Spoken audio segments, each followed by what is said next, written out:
Law Officer is the only major law enforcement publication and website owned and operated by law enforcement, for law enforcement and supporters of justice, law, and order. This unique facet makes Law Officer much more than just a publishing company, but a true advocate for the law enforcement profession. And they think that the FBI screwed this case up.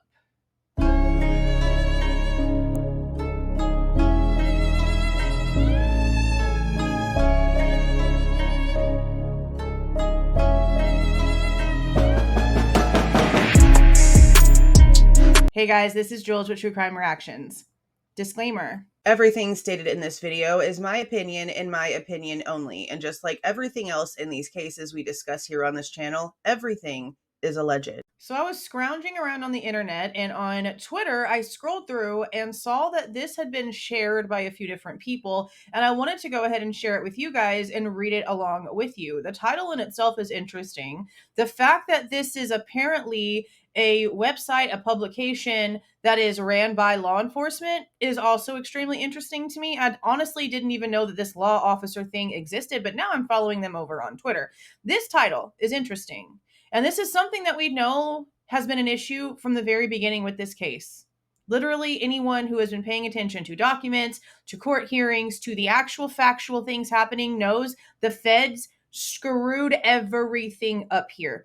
Probably to the point that even if Bryan Kohberger somehow miraculously is guilty, they won't be able to prove it. Let's go ahead and read through this really quickly. Could an FBI error set Bryan Kohberger free? The FBI used an unlawful DNA database to identify Kohberger, and this just released on February 7th. So they should have the up-to-date information, especially since that title is very telling to how much they've been paying attention. The November 2022 murders of 4 Idaho college students rocked the world, but a recent court proceeding has put the pending case against Bryan Kohberger in jeopardy. The initial discovery, a tiny speck of DNA. The case against Bryan Kohberger began with a single, minute piece of DNA, a speck smaller than a piece of dust found on a knife sheath left at the crime scene. This evidence was processed and sent to an FBI laboratory, which ultimately played a significant role in connecting Kohberger to the crime. It also went to Othram. Othram apparently could not find anything when it came to matches. And then all of a sudden, the feds came in and said, we're taking over this entire thing. The DNA profile got more than doubled in its size. And then suddenly, the feds had some sort of tree that they handed over to Moscow PD. The authorities were desperate to find leads in a case involving the murder of 4 young college students, and this DNA was a rare opportunity, even though you literally have this amount of DNA on you at any given time. Like, not even a joke. Initially, the investigation was marked by a lack of concrete evidence. There were no blood traces or indications of someone stalking the victims. There still isn't. It was a situation, actually, let me take that back, except there are actually blood traces.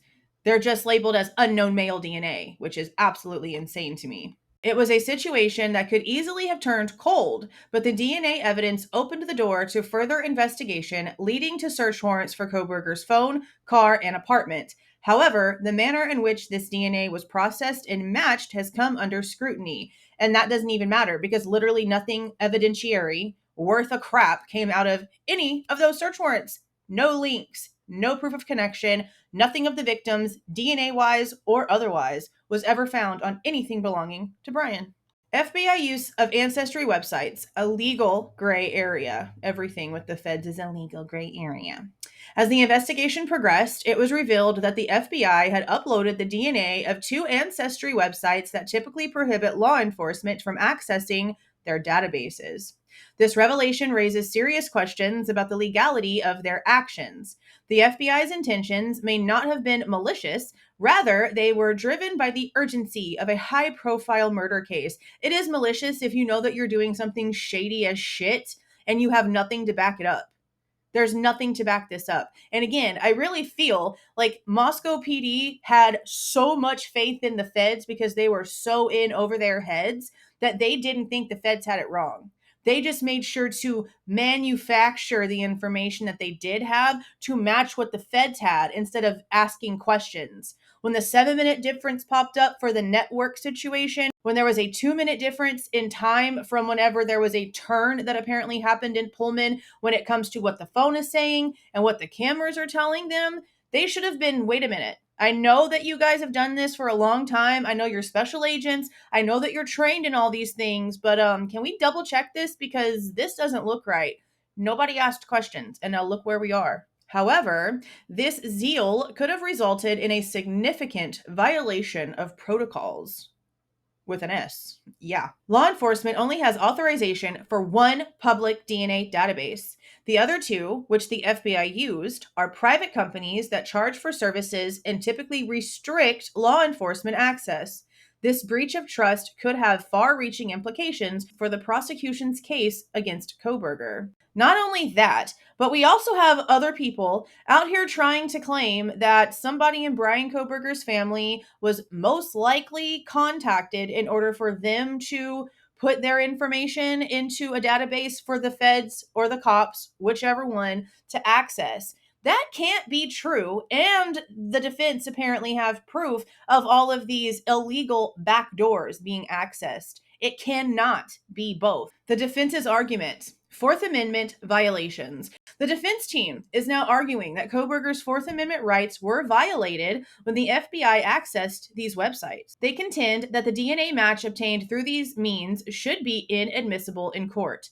The defense attorney, Ann Taylor, has been vocal about her position, emphasizing that all evidence resulting from the FBI's actions should be suppressed due to lack of a warrant. This argument hinges on the concept of fruit of the poisonous tree, which suggests that evidence obtained through illegal means cannot be used in court. If the judge agrees with the defense, it could severely weaken the prosecution's case, leaving them with little more than the cheek swab taken after Kohberger's arrest. But what have we talked about for a long time now? What's the difference between the defense having something like this suppressed and the state filing a motion in order to make it inadmissible evidence at trial? Nothing. They both end up with the exact same result.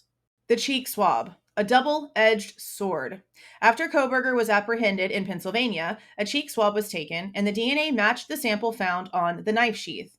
While this match is a strong piece of evidence, the defense argues that it should also be discarded because it was obtained as a direct result of the earlier illegal actions by the FBI. And we also need to remember one other thing. The local police department, from how it seems, was trying to do their almighty best to try to get search warrants put together and try to cover up the mistakes that the FBI made. Now, if they were doing that on purpose or by instruction by the FBI for what they maybe thought next steps were, I don't know. This is a small town. And yes, ignorance and no actual education or experience in these types of high profile, intense cases, you're going to want to believe that the people that belong to the government, that the FBI knows what they're doing. So I can put a lot of blame on Moscow. I really can. I can put shit tons of blame on Moscow.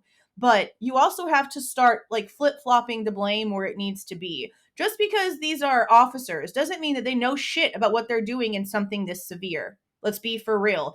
They can't even write a probable cause affidavit without copying and pasting each other's information because they honestly have no real life experience in what's happening here. Let's be honest, they don't.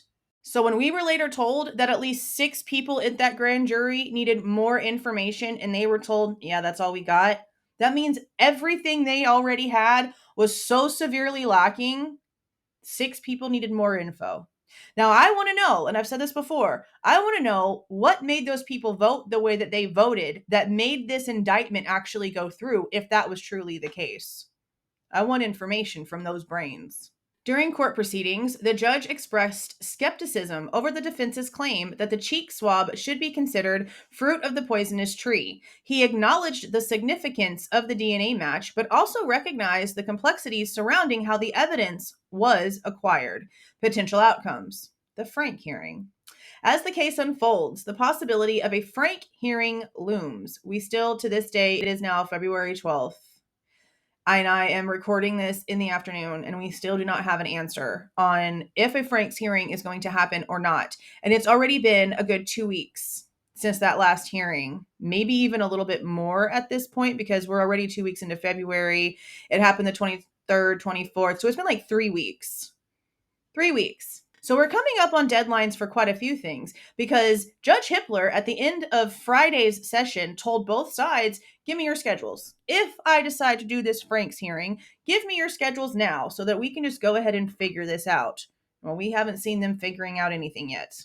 Named after a Supreme Court case from 1978, this judicial process allows for the review of evidence obtained through questionable means. The judge has not definitively decided to hold such a hearing, but he has indicated a willingness to explore this option, which adds another layer of uncertainty for both sides. He's asking enough questions and making it seem as if there's a lot of issues here. I almost feel like maybe his head always being in his hand isn't really him being bored or like he's tired. It's really more like what the hell is happening here, in my opinion. He basically just like face palms himself the entire time. The prosecution, understandably, is not keen on the idea of a hearing that could further expose the weaknesses in their case, because there's several. This is like the biggest piece of Swiss cheese ever. They argue that the DNA match to Kohberger's father is enough to establish a connection, regardless of how they arrived at that conclusion. That's all you've got, though. You've got nothing. And anything that would actually put him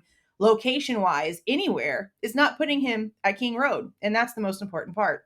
However, the judge's interest in the matter suggests that the defense may have a valid point worth exploring. Yeah, they do. They actually really, really do.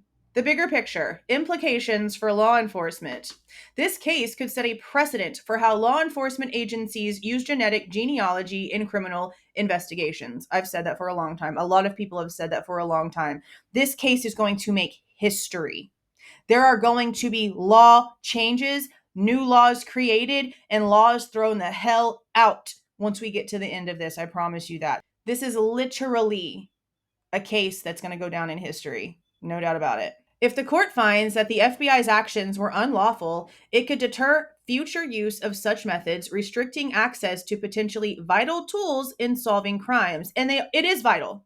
This DNA stuff is wildly insane. I've been listening to a lot of stories about how people are finding out that their dad isn't really their dad, that their family members aren't their family members. There's all kind of like secret stuff happening. But we also have cold cases that are 70 to 80 years old being solved. And a lot of them by Othram, which is the reason why it is so insane to me that Othram, who is doing all these amazingly good things when it comes to using DNA to solve cold cases, if they couldn't find anything, and then all of a sudden the feds, who we all know collectively are corrupt as shit, doubled the profile and suddenly came up with an answer, if the real for real pros couldn't figure it out, why the hell are we believing the feds? They do everything half-ass and they don't take notes.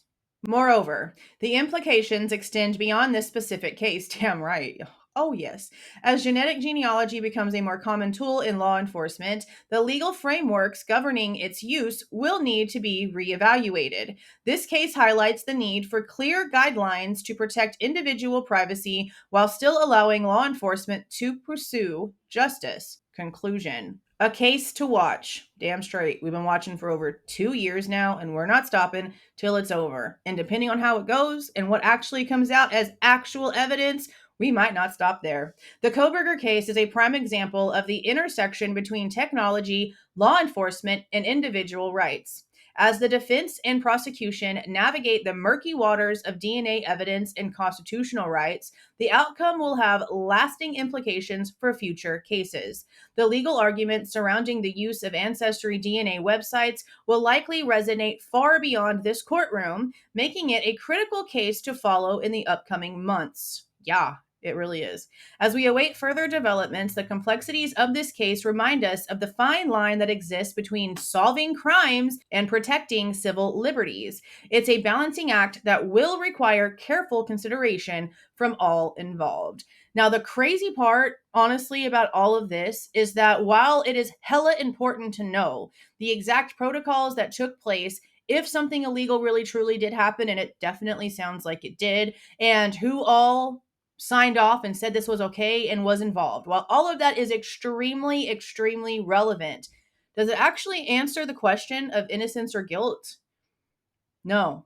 It doesn't. Now, the consensus here on this channel is that Bryan Kohberger is innocent. There is nothing proving that he was anywhere near King Road the night that this happened. And it doesn't matter about literally anything else. It doesn't matter if he studied criminology and was obsessed with the brain of a serial killer and trying to figure things out. Aren't we all? Like, we're literally all here in the true crime community because this is a passion and an interest for us. You're not here because you don't want to be. But that doesn't mean that he's capable of all of these crazy things, especially whenever the evidence does not prove it. Their timelines are off. The car in the PCA is not seen on any other cameras in the entire spec of discovery that the defense has. And that's being stated in court, and it's not being fought by the state. The make and model came from a vehicle that was seen on a camera that was not in the neighborhood of King Road. That matters too. Bryan Kohberger's cell phone data does not put him at King Road. He's not Stretch Armstrong. He did not reach all the way over to Moscow from Pullman and do a bunch of cray-cray stuff and then magically wrap his arms back up and go back to normal. That doesn't happen. And with there being blood on the handrail that stayed unknown male, with there being blood inside of a glove, meaning the hand inside the glove was injured in some way, shape, or form, when that remained unknown male, how are we supposed to take anything else seriously here?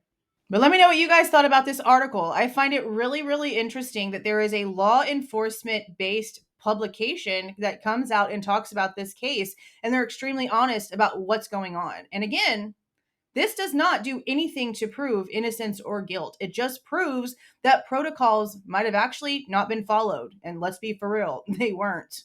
But again, let me know what you guys thought about it down in the comments. If you like the way that I present this information and give my opinion, please don't forget to leave a like on the way out. Subscribe to the channel if you are not subscribed already. And please don't forget to make sure that that notification bell is set to all so you don't miss any of my rants, reviews, reactions, updates, or deep dives. See y'all.